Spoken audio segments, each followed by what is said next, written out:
Morning, everyone. I'm at Dr. Dio at the Life Center. I'm the leader of the processes that we run in our church. And lately, we've seen that a lot of people, and I think Yuan is the one to actually talk to when it comes to that processes. A person is holistically.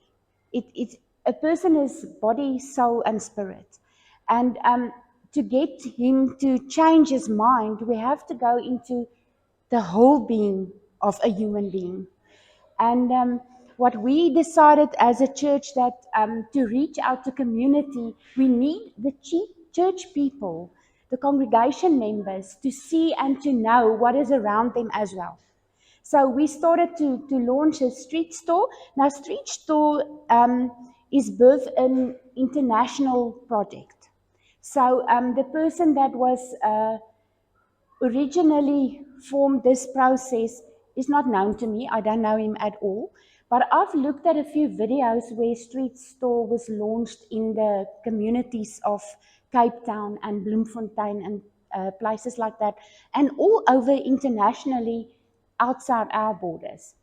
Um, this project was actually launched to bring hope to people that is in settlements and living on the streets. So at first, we looked at it and I thought, oh, no, this is not going to work for me. I'm a person that wants to uplift someone from a situation to another place, building him up, looking at him, body, soul, and spirit.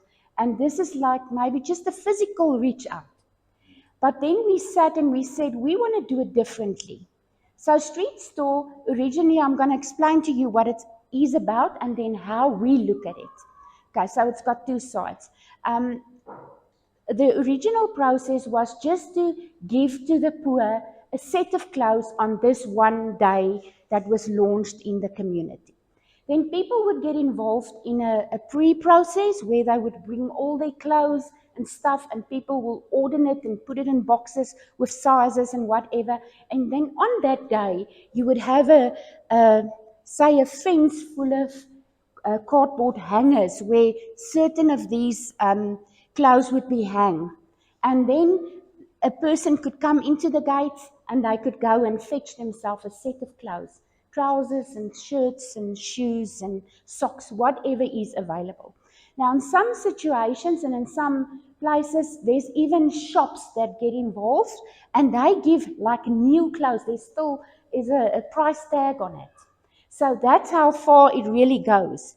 So this person would then select a set of clothes for himself, and then he would go out and another person would come in. But we said, if that's the only way we want to do it, then there's no benefit for this person actually. Because this set of clothes, he will go and sell it and maybe use the money for something else that maybe is addictive or whatever. So that we're going to look at it another way. We're going to look at it as humans, soul, spirit, and body. We're going to give him some food for the day. And we're going to take somebody who has a heart for people that's lost and walk with them in that day and then take them through getting close, take him to get some food and sit with him and talk to him at one certain space where we would have laid ground for that. And then this person would ask him a few questions. Where do you live? Where do you come from? What is your background? Where did you grow up? How did it come that you landed on the street? Tell me your story.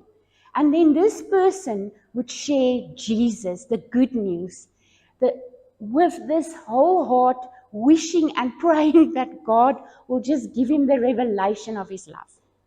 So maybe you'll reach one person that day, then it's the effort worth. Maybe you won't reach anybody, but you will set a seed in someone else's heart to care for people that are lost. So that's why we decided to just add on something else with this whole process. And we had our our second street store. The third one wasn't happening in COVID. But what a day it was for the people that got involved.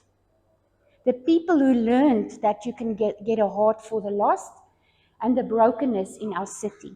And I think if that was the only reason I would have said that was a success, that would have been my reason. Did we reach people? Yes, we did. We sow seeds. Did it land in their hearts? We don't know. Did it grow? I believe so. I believe that's what Jesus says. Some will sow, some will water, but God let grow. So, in a short, there's a lot of things that involve this day. It's hard work, it starts early, but in the end, when you go home, you also have a gratitude in your heart for what God has done for you and for people around you, because that could also be your story if it wasn't for grace. The date would be the 28th of May. Joppie, am I correct? Yeah. Yes. I think that's the one thing that I saw. That if it's only a church thing, then you only get a church involved, and only a church knows that there's lostness and brokenness. How many other churches in our area knows about the lostness, the brokenness, and the pain in our city? So if we launch this as a community, can you just imagine if each church, there's a heart change in the minds and the hearts of people sitting there thinking that they've got everything, and that's what we call to. But we call to more than this. We called for a city. We called for Tswane. We called to make a difference and to impact our world around us. So if we could do this a community-driven project, I would be blessed in myself for this. Thank you.